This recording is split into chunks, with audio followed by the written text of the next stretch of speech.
Beaucoup pensent encore, en 2021, que pour avoir le physique de ses rêves, il faut sacrifier des années de sa vie et tous les plaisirs qui vont bien évidemment avec. Eh ben, bonne nouvelle, c'est totalement faux. Je suis bien placé pour le savoir car j'ai aidé plus de 1250 hommes et femmes à obtenir ce corps qu'ils convoitaient tant. Et je peux te dire que si tu te contentes de comprendre ta génétique et tes hormones, tu auras des résultats rapides et surtout constants. C'est pourquoi j'ai créé ce simple quiz qui me permet de comprendre ton profil et de te donner les conseils adaptés à toi seulement car tu es un être unique. Si tu as 30 secondes, clique sur le lien en description de la vidéo et remplis ce quiz.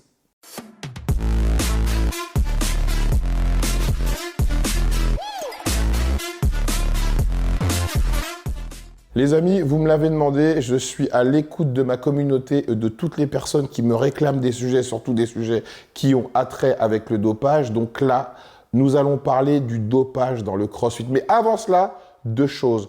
Abonnez-vous à la chaîne et mettez les notifications. Ceci étant dit, les amis, je peux dire mon sobriquet légendaire. Si, comme moi, les amis, quand vous vous réveillez le matin, vous avez la chance d'être de bonne humeur, car vous avez le bien le plus précieux qui existe. Je ne parle pas de l'amour, je ne parle pas de l'argent, je parle bien évidemment de la santé et que de surcroît, les personnes que vous aimez, et n'oublions pas, celles que vous n'aimez pas, sont également en bonne santé, on peut le dire officiellement, aujourd'hui est un nouveau jour, today is a new day. Donc les amis, c'est un sujet épineux, le dopage dans le CrossFit. Et qui mieux que Veshka pour parler du sujet du dopage dans le CrossFit. Veshka, pour ceux qui le connaissent, surtout ceux qui ne le connaissent pas, c'est tout simplement un tortionnaire. Quand tu fais une séance avec Veshka, c'est pour souffrir tout simplement. C'est plus la branlette, on fait une séance, on récupère pendant 1 minute. C'est on s'arrête pas tout simplement. Tu tournes dans ce qu'on appelle un WOD. Donc Veshka, pour ceux qui ne te connaissent pas, est-ce que tu peux te présenter rapidement ? Bonjour à tous, je m'appelle Veshka, je suis performance trainer. Je travaille avec des athlètes à peu près depuis une douzaine d'années, tout niveau, débutant, intermédiaire, confirmé. À côté, moi je suis grappleur, parce que je suis dans une équipe de grappling, dans la team KFBC. Tu as reçu récemment Samy, yes. Donc petite dédicace, je suis dans la team de Mehdi Othman, qui est une team réputée en grappling. Et donc effectivement, j'utilise beaucoup le CrossFit dans le cadre de mes programmations. Donc c'est des programmations thématiques, on va utiliser beaucoup de sports différents, la lutte, de l'escalade, de la course, etc., etc. Et donc effectivement, mon objectif, c'était de travailler avec ces athlètes-là pour améliorer leur performance. Voilà. Et c'est quoi le CrossFit d'ailleurs, pour ceux qui ne savent pas ce que c'est ? Alors CrossFit, c'est simple. Si tu veux, c'est une méthodologie d'entraînement qui repose sur l'exécution de mouvements fonctionnels constamment variés à haute intensité. C'est vraiment le cœur du CrossFit. En gros, c'est une PPG, une préparation physique générale, qui a pour but de développer les compétences des athlètes dans les différents domaines du fitness reconnus, endurance respiratoire et cardiovasculaire, agilité, puissance, coordination, etc. etc. D'accord ? Et donc, c'est un petit peu l'ambition du CrossFit, c'est de développer les compétences de ces différents athlètes dans ces filières-là. C'est très efficace. Alors, le sujet qui nous incombe dans cette vidéo, c'est bien évidemment de parler du dopage dans le CrossFit. Parce que quand on voit certains physiques, des hommes comme des femmes, dans le CrossFit, surtout de l'élite, de ceux qu'on voit sur Internet, sur Instagram. Ah oui, bien sûr. Donc, on a tendance à penser, en tout cas moi j'aurais tendance à penser, au vu de leur performance et au vu du volume de leurs muscles, que c'est pas forcément naturel tout ça. Je pense qu'il y a une hypocrisie générale, mais c'est pas que dans le CrossFit. Dans tous les sports, on a affaire avec des questions de dopage et des questions de prise de produits. D'accord ? Et le CrossFit finalement n'échappe pas à cette réalité-là. La problématique dans le CrossFit, en fait, c'est surtout sur la communication autour du dopage. D'accord ? Alors, moi, pour le coup, on en a parlé un petit peu en préparant cette vidéo. Moi, je ne vais pas parler des athlètes français, parce que déjà, moi, je ne suis pas la FLD, l'Agence française de lutte contre le dopage, c'est elle qui se charge de ça. Et puis surtout, il y a des procédures qui sont soit en cours ou soit qu'on fait l'objet de recours. Donc, voilà, c'est vraiment pas mon but, moi, de cibler ou de donner des noms ou de faire quoi que ce soit. Par contre, ce qu'il faut dire, et notamment pour les Games au niveau mondial, vous avez bien évidemment des contrôles qui sont faits. L'Agence mondiale du dopage s'occupe notamment de faire ça. Mais si tu veux, en fait, la politique de CrossFit, et c'est écrit dans leur statut, en fait, ils ont un pouvoir discrétionnaire sur la divulgation des résultats. D'accord. En gros, même si on a des dopés, vous pouvez ne pas le savoir. Voilà. Okay. C'est-à-dire qu'ils se réservent le choix de divulguer ou pas si les contrôles ont été faits, s'il y a eu des contrôles positifs, s'il y a des appels qui ont été faits, et in fine, s'ils décident ou pas de le révéler. Alors là, récemment, on a eu une salve un petit peu comme ça de athlètes qui se sont fait un petit peu épingler, j'ai envie de dire, suite à la prise de produits. Alors c'est intéressant parce que en fait, je pense que ça participe aussi un petit peu à une politique de réhabilitation de la société CrossFit, parce que pendant très longtemps, on disait, on ne comprenait pas. Ouais, les mecs, ils ont des corps de fous furieux, mais ils nous disent qu'ils se dopent pas. Donc et puis on n'avait jamais vraiment entendu de gros noms qui sortaient et voilà, sur la prise de produits.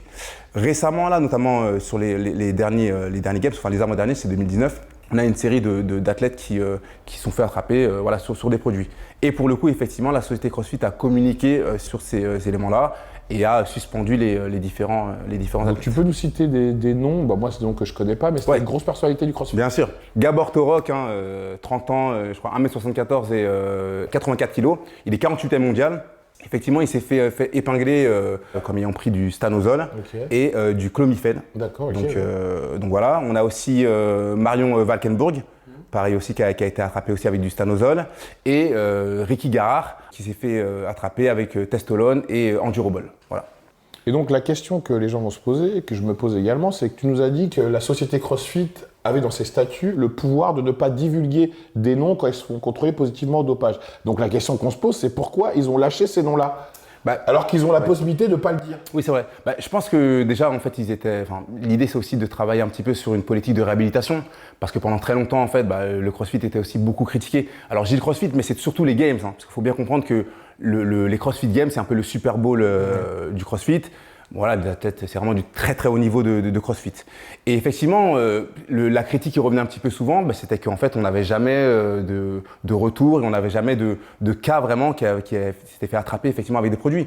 Donc, je pense qu'il y a aussi un côté affichage, tu vois, politique d'affichage. Écoutez, chez nous aussi, on a des athlètes qui sont dopés et regardez, notre politique, elle est vraiment très sévère.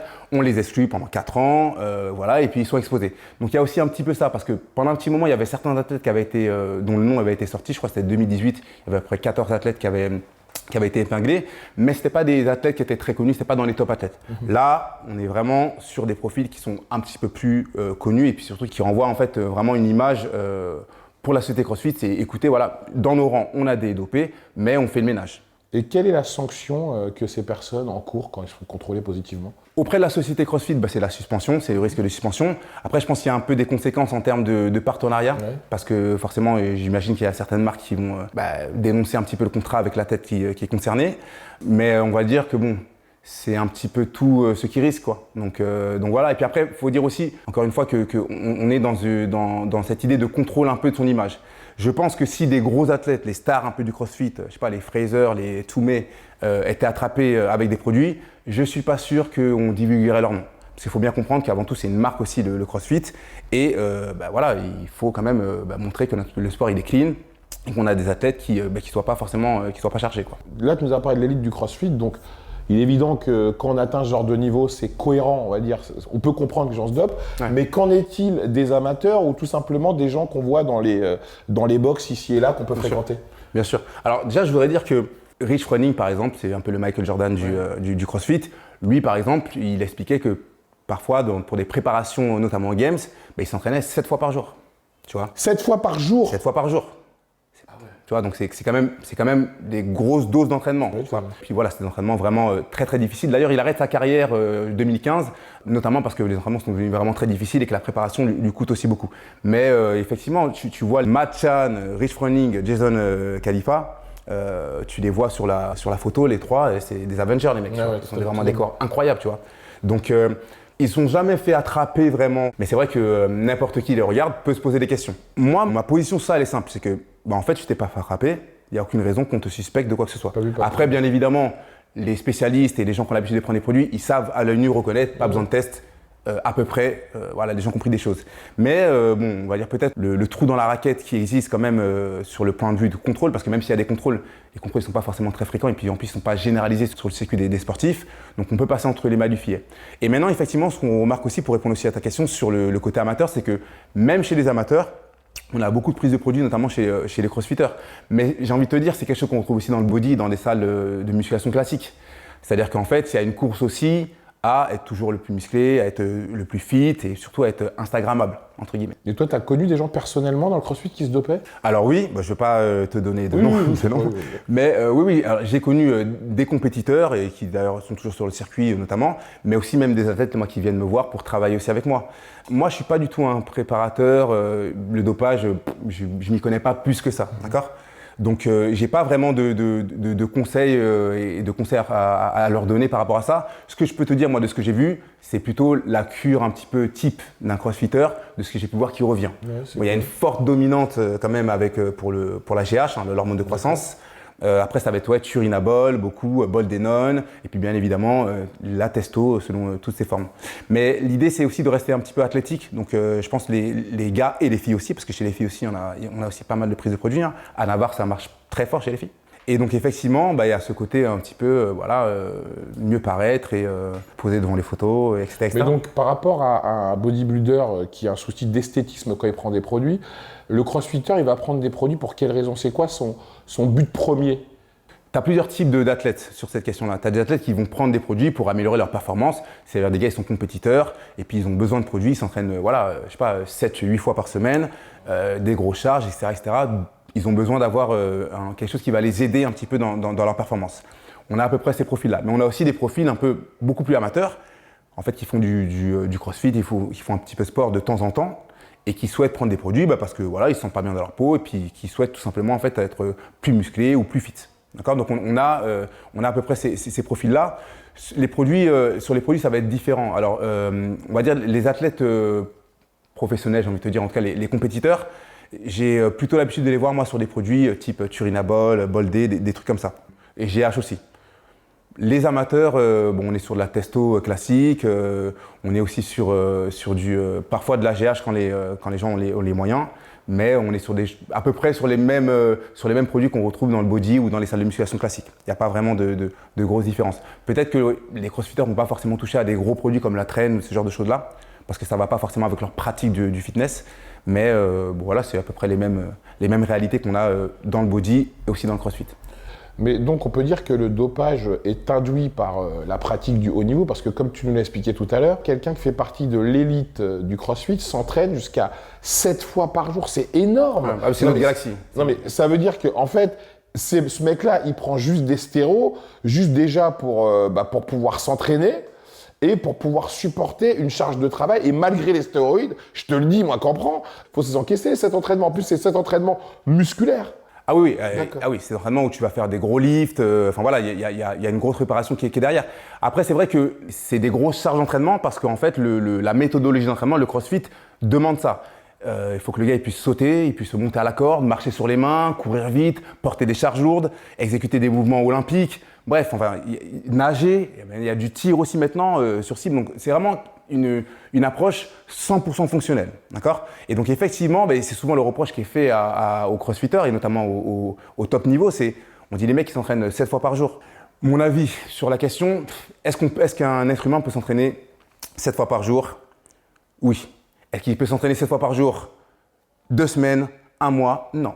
Voilà ce que je pense. Je pense que tu peux faire 7 entraînements dans une journée, mais tu vas le faire peut-être 2 fois dans la semaine. Oui, voilà. Tu vois.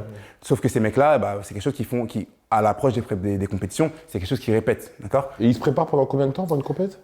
Ça dépend, encore une fois, là, ça dépend un peu des cycles de training, ça dépend aussi de chaque athlète.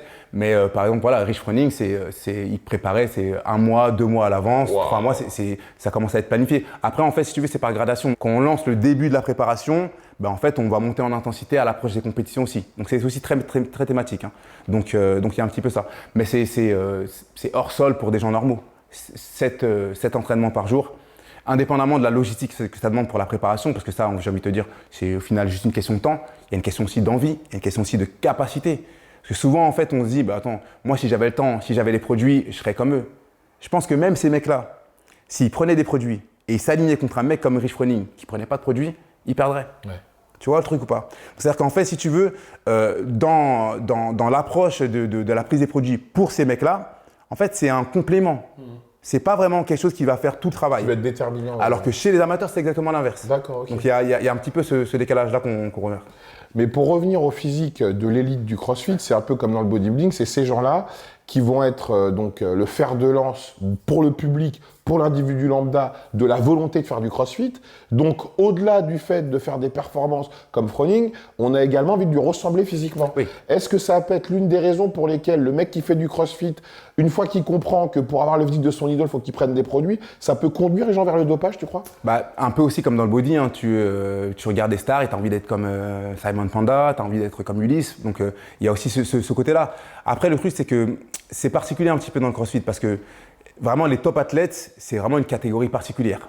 Souvent, on a l'impression que c'est un peu la vitrine un peu du crossfit. Je ne suis pas tout à fait d'accord. Pour moi, la vitrine du crossfit, c'est Micheline qui va être dans son bureau de 9h à 18h et qui va venir faire son WOD à 19h dans une salle de crossfit affiliée. Voilà. Le crossfit, c'est fait pour des gens normaux. D'accord? Il y a des machines, il y a des super saiyans comme ces gars-là, Froning, etc., etc. Mais le crossfit, en fait, c'est à la base pour de 7 à 77 ans et pour tout type de niveau. C'est pour ça d'ailleurs que dans les box, quand tu vas faire un WOD, ben, vous êtes mélangés tous niveaux confondus.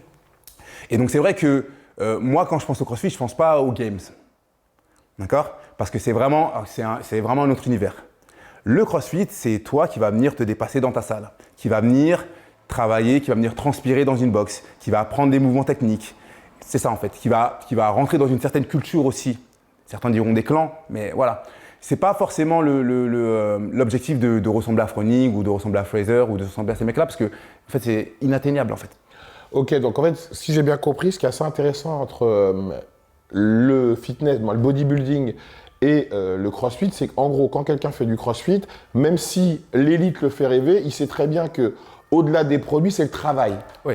Voilà, tu peux prendre ce que tu veux, les watts, il faut les enchaîner et qu'à un moment, tu peux pas. même si tu arrives à l'élite, il faut que tu te prépares pendant un mois à faire 7 entraînements par jour, donc avec ou sans produit. Et je vais même te dire mieux, parce qu'il y a une problématique qu'il n'y a pas forcément aussi présente dans le CrossFit, il y a une problématique technique. D'accord. C'est-à-dire que le CrossFit, c'est pas juste des brutes qui prennent des charges et qui lèvent.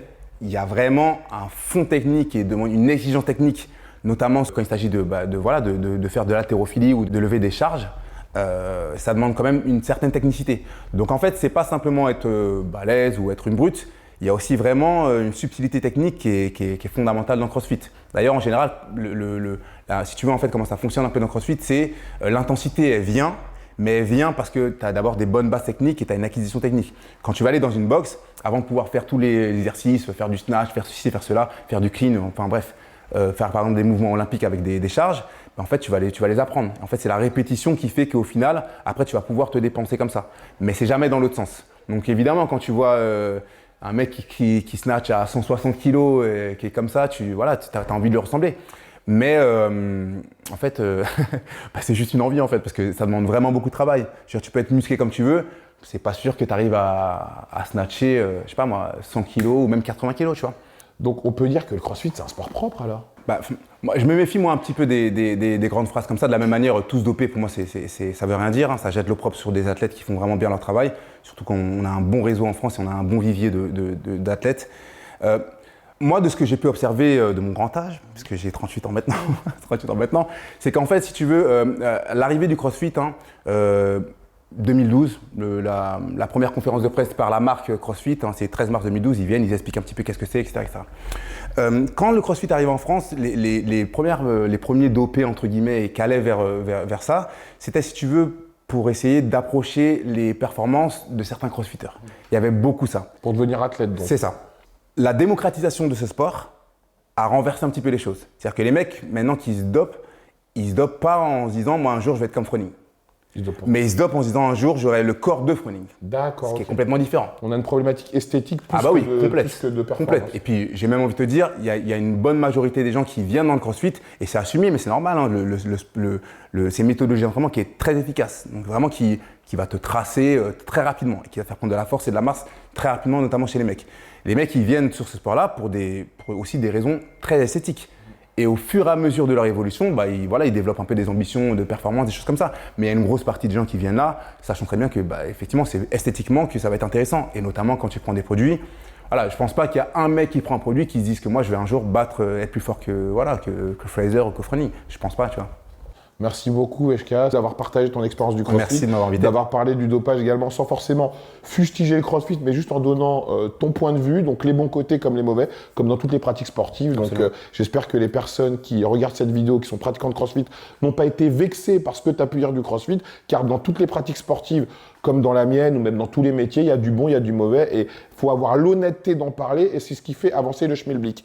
Les amis, je ne cesserai de le répéter, j'aime mieux être détesté pour ce que je suis plutôt qu'être aimé pour ce que je ne suis pas. Et comme c'est écrit sur mon mur, la jalousie, ça se mérite, puto, c'est la base.